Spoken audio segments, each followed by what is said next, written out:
as a kid, I always rode dirt bikes as a kid with my family because my dad was into it, you know.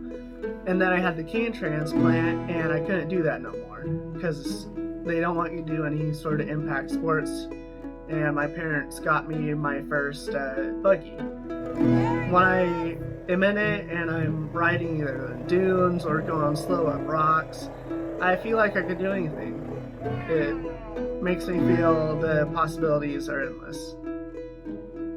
Jacob and I sat down together. We sat down and we read every bit of paperwork, front to back, knew exactly what everything that they were expecting of us, and then we had a Zoom meeting with the doctor and the nurse going over the exact same things. And at the end of it, after we discussed the pros and cons, we just said, you know what, let's go for it. This was Jacob's reasoning. He says, you know, you do not know what I'm going to go through in the future. Mm-hmm. We do not know.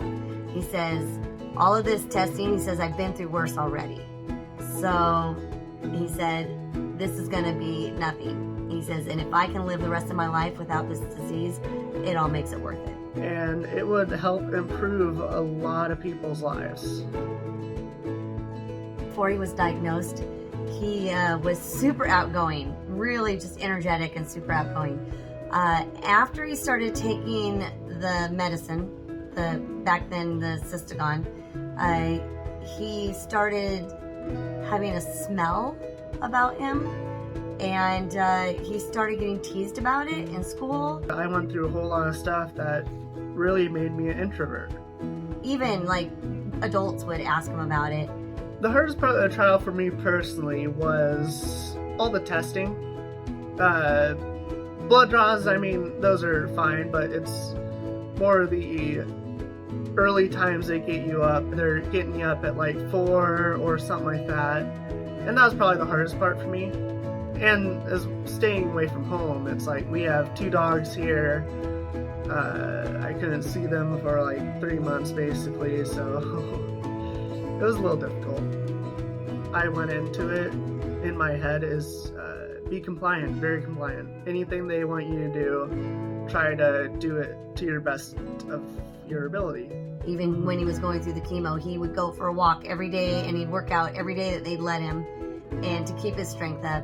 And afterwards, he was walking 6 miles with his dad. They were going up mountains and, you know, walking for long walks, and he seems a lot stronger to me.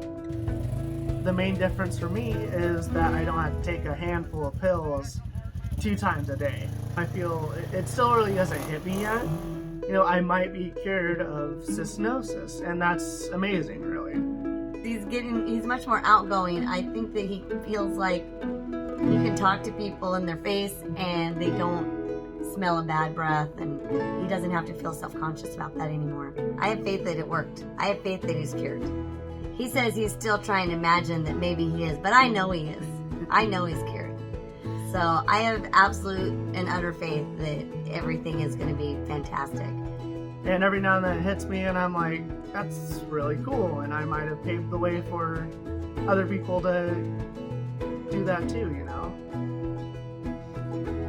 I always figured that I would probably have to help him have an insurance the rest of his life. That is a giant thing for us, to think that now he can get a job and he can have medical insurance, and it's not going to break his bank and it won't break our bank, and that he can actually live like a normal person. I just graduated as a physical therapist assistant.